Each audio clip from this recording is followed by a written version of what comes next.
So today, class, we will be talking about beliefs and injustice. So the essential question for today is, how are there different ways to approach change in society? Irene? So there's different ways you can do it. So maybe like protesting or like getting together with a group of people and like trying to maybe change a law or change like public opinion. Like petitions and other things as citizens that we can do if we see something that we need to be changed. What do you think is the most effective way to enact change in today's world? I feel like in general, if you could convince, like, if you can change public opinion, because like laws and all of that, while they might work for a short period of time, they can also be like changed.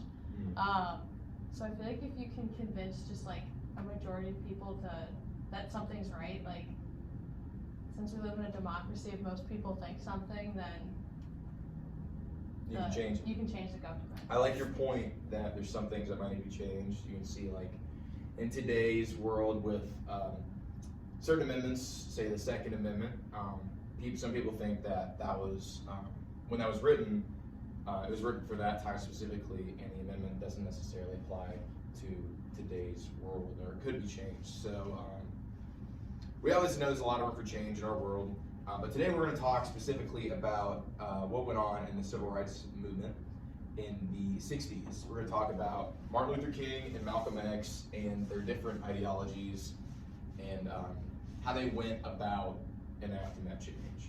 So first, we're going to go over a brief background of Malcolm X and Dr. King. So on our agenda today, we have the essential question, which we covered previously. How are there different ways to approach change?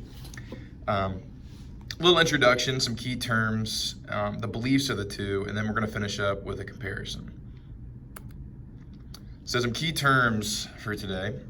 We have ideologies, civil disobedience, the civil rights movement, and boycott. Does anyone know, tell me what ideologies are and how they form, or different examples of ideologies? Irene? So like an ideology might be like a certain set of beliefs or opinions you have about something,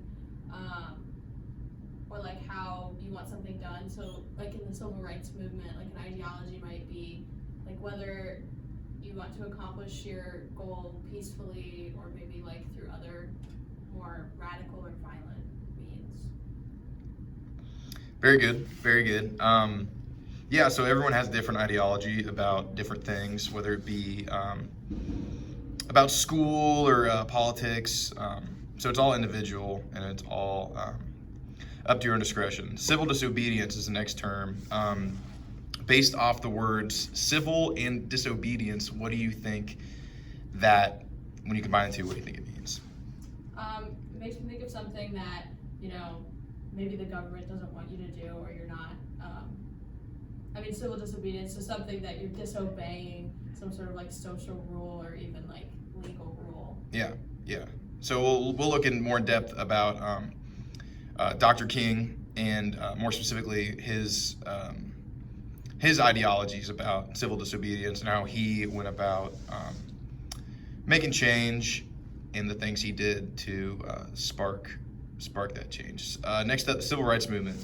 Can you tell me, what do you know about the civil rights movement, the time period, what was going on, different laws that were around at the time? Yeah, so it was mostly about racial inequality, and so there was a lot of like laws, especially about like segregation or like Jim Crow laws, that said that that separated white and black people. So like for education, like there was white only schools, black only schools, and usually anything that was reserved for black people was like had much less funding and was just in general not as good as the white equivalent. Very, very good. Very good. A big part of that, something that was happening a lot during that time was there's a lot of boycotting. We'll look more in depth about what was boycotted later. Do you know what that means? Do you guys know what the word boycott means? Irene?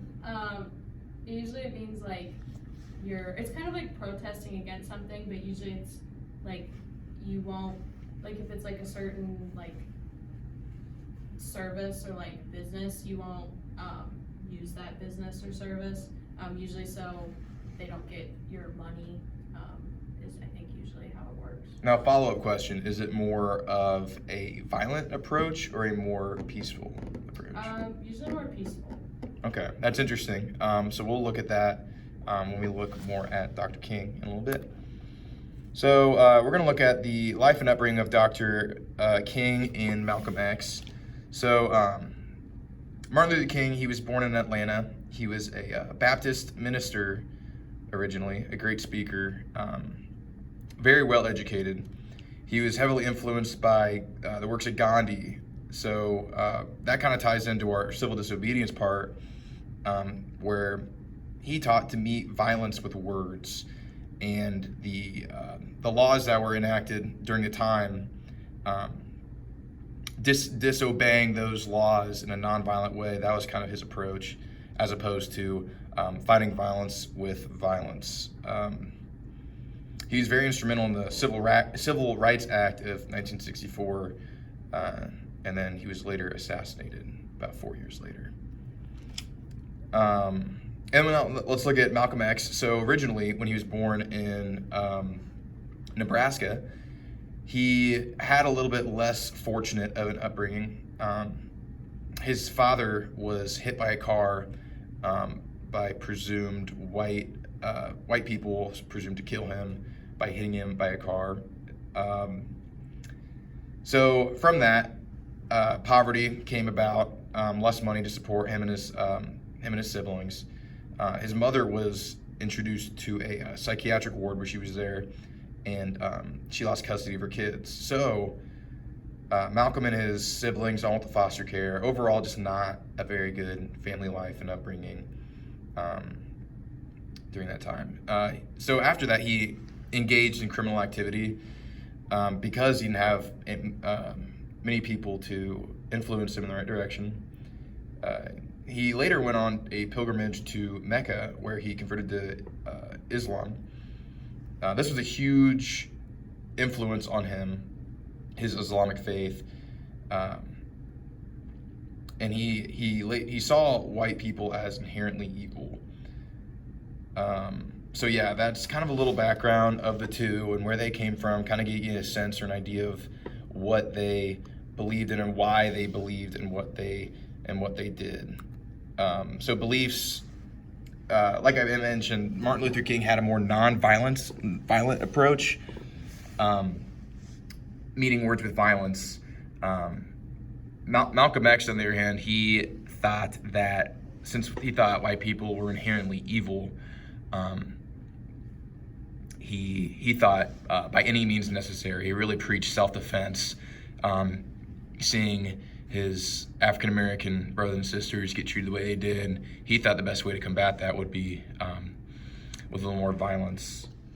Martin Luther King, on the other hand, was had a more peaceful approach, stemming from his Baptist faith and the influence from Gandhi.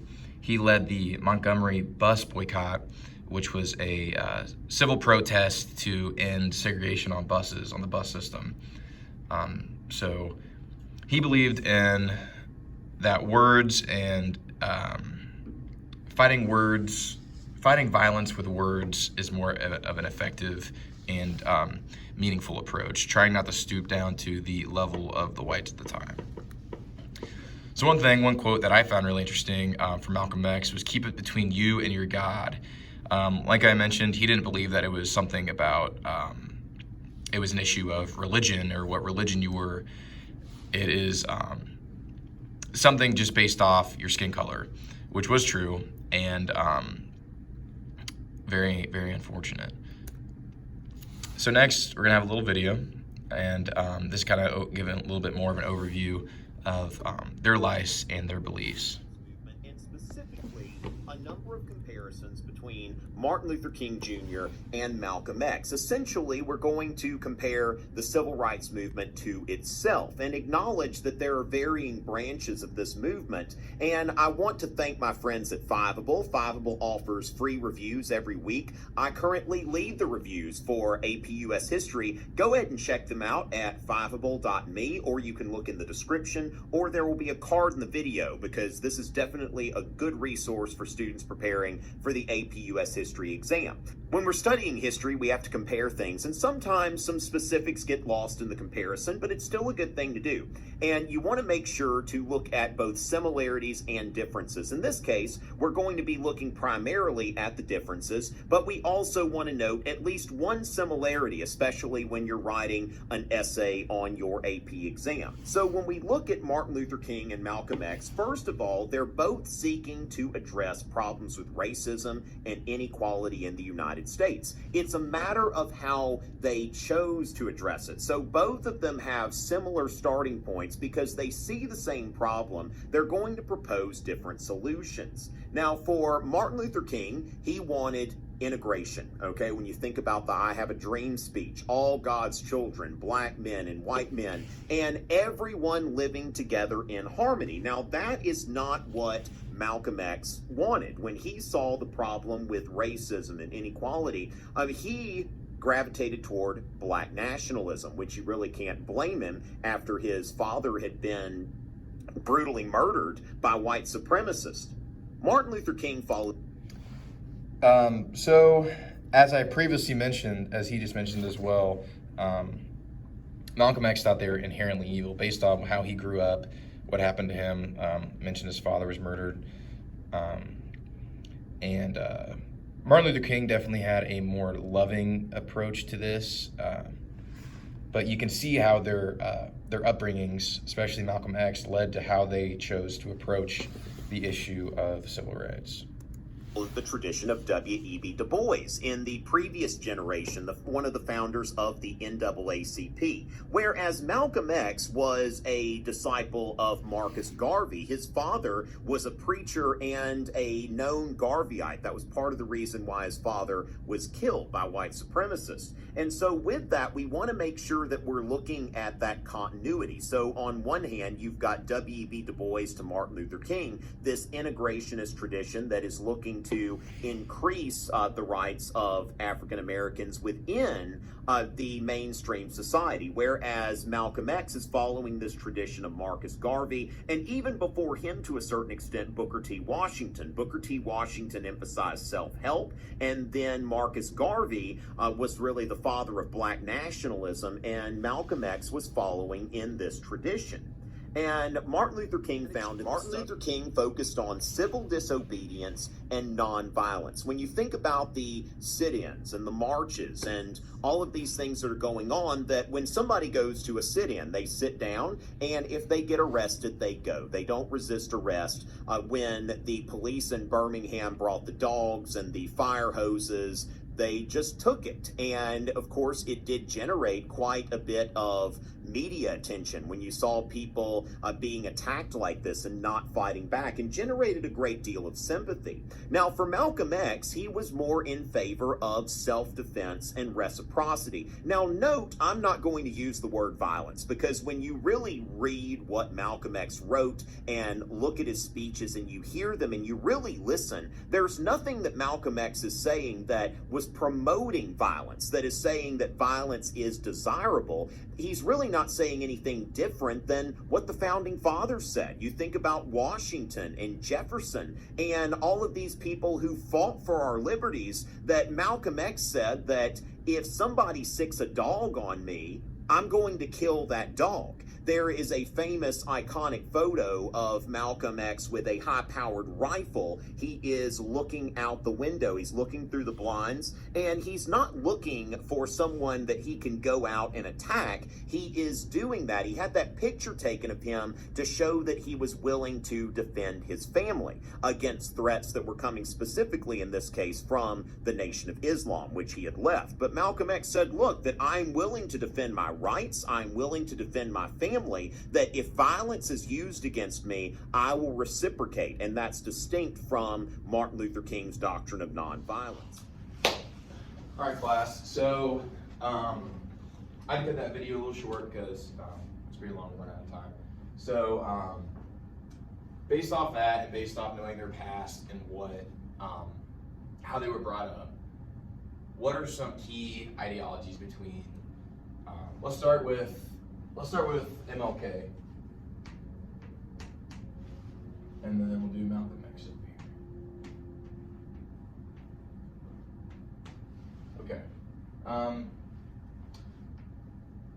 So let's start off with MLK. What do we think is a key part of his ideology and how he went about the civil rights movement?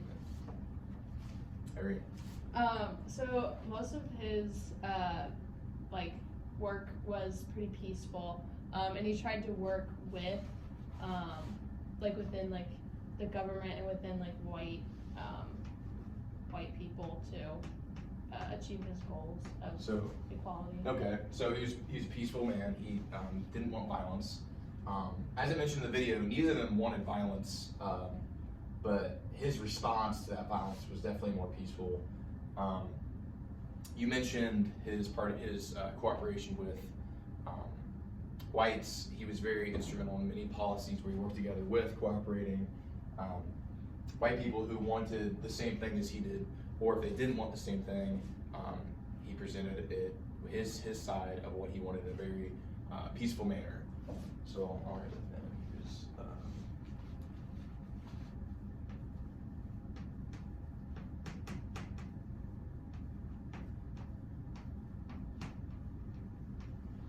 What were some like strategies that he used to be peaceful? Like some ways he went about change while still keeping his mantra of peace. He mostly used like civil disobedience. Mm-hmm. Do you remember what that term means from earlier in the lesson? So it's like disobeying like civil like rules or laws.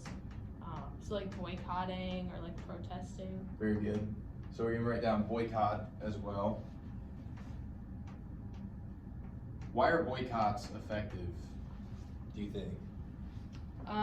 Well, because a lot of times they involve like not giving money to like a specific group, and so if a like large portion of people aren't like doing business with you, that hurts a business because they need customers. Yeah, like the Department of Transportation public transit system, they definitely lost a lot of revenue from Martin Luther King and other activists boycotting their rides. So what else tied into MLK's way that he approached inequality in the civil rights movement? So a lot of like his ideas were rooted in Christianity, since he was like a pastor, and I think a Baptist church. Mm-hmm. Christian beliefs, that is big. He talked about loving one's neighbor, regardless of race or socioeconomic status or anything along those lines. So let's move over to Malcolm X. Let's contrast his beliefs from the peaceful beliefs of Martin Luther King. How did he go about change? So he talked a lot about like self-defense, and he was more willing to use violence as a way to achieve equality. Would you say he encouraged violence? Kind of. It wasn't like, I don't know, it was more like self-defense type violence. It wasn't like starting a fight, if that makes sense. Yeah, like you said in the video, he wasn't aiming to kill or hurt anybody. He just knew that they did have a target on their head during that time, and if someone was going to, like talking about the dog, if the dog's going to bite him, he's going to kill the dog. So, So, would you say that Malcolm X was cooperative with white people during that time? Not really. He had this idea of like black nationalism, and he kind of thought that white people and black people would be able to like work together, and that they kind of needed to like separate. Yeah. That idea of black nationalism, he learned in his time in Mecca and on his pilgrimage, kind of this idea that like give more power and more rights and more power to the African Americans. Yeah, so we talked about black nationalism. He also had this idea that whites are inherently evil.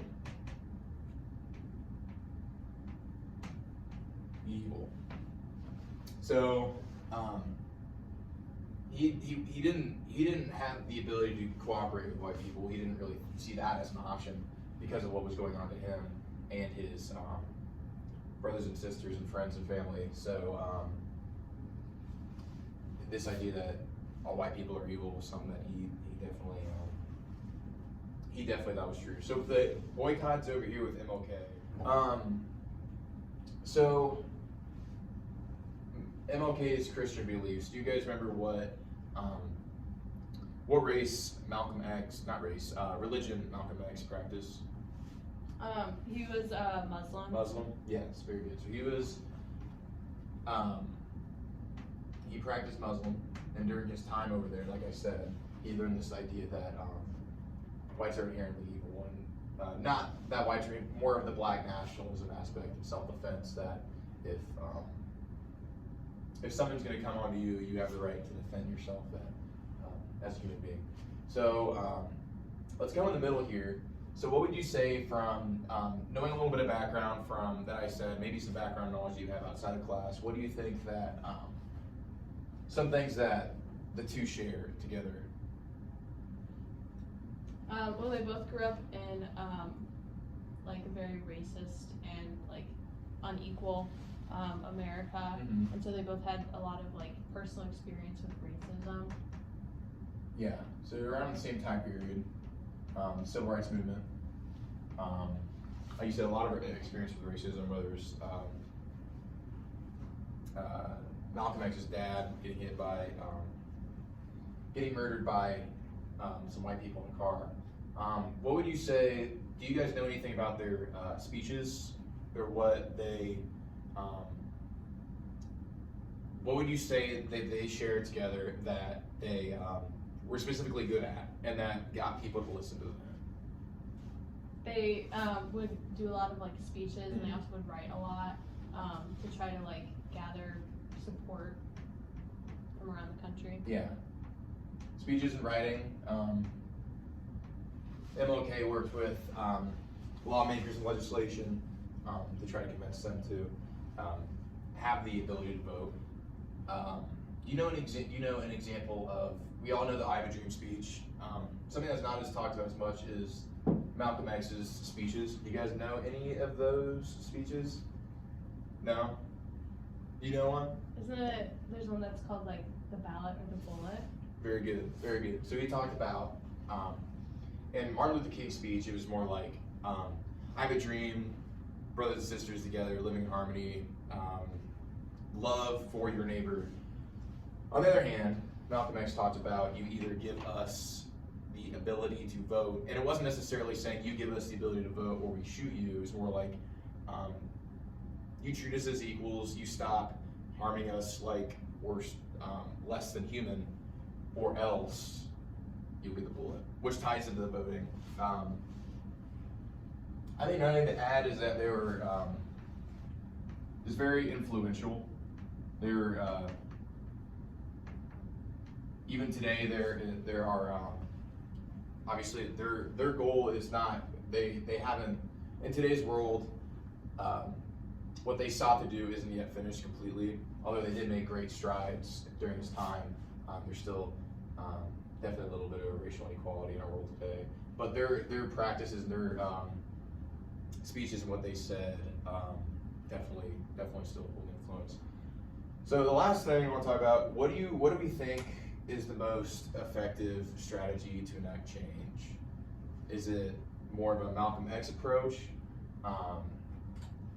or Martin Luther King? And obviously we talked about the different ways there are to enact change, whether it be petitions or protest or speeches and all that good stuff. But what do we think that, based off what we know about the time period and today, what do you think was the most effective way to get to that point? Marie. I feel like Martin Luther King's ways of going a change were a little more effective. I feel like today we hear about his efforts a little bit more than maybe Malcolm X's. And if we think about like some of the stuff he did, like he passed a lot of legislation, or not him personally, but he helped pass a lot of legislation that's still important today. And I think like today he's still like a figure that a lot of people look up to and admire. We take a whole day of no school, no work because of what he did. And I think that MLK's approach is definitely something more that like that we can learn from when we do see inequalities in our world, because obviously we do see a lot. And it's kind of important to think about like different inequalities that we'll come across in our lifetimes, whether it be race, whether it be socioeconomic or anything along those lines, that a more peaceful approach probably will go a little farther. Maybe you can make more of a disruption from this, but at the same time, MLK accomplished more with his idea of civil disobedience and his peaceful protest and not responding to the harmful treatment during the marches from the police officers, and just keep pushing through. So I think it's definitely a good, definitely a good point. All right, so let's check the time. That's about all the time we got for today. You guys pack it up, and we will see you tomorrow. All right. Hey. Nice, very nice, very nice. Good job. How long was that one?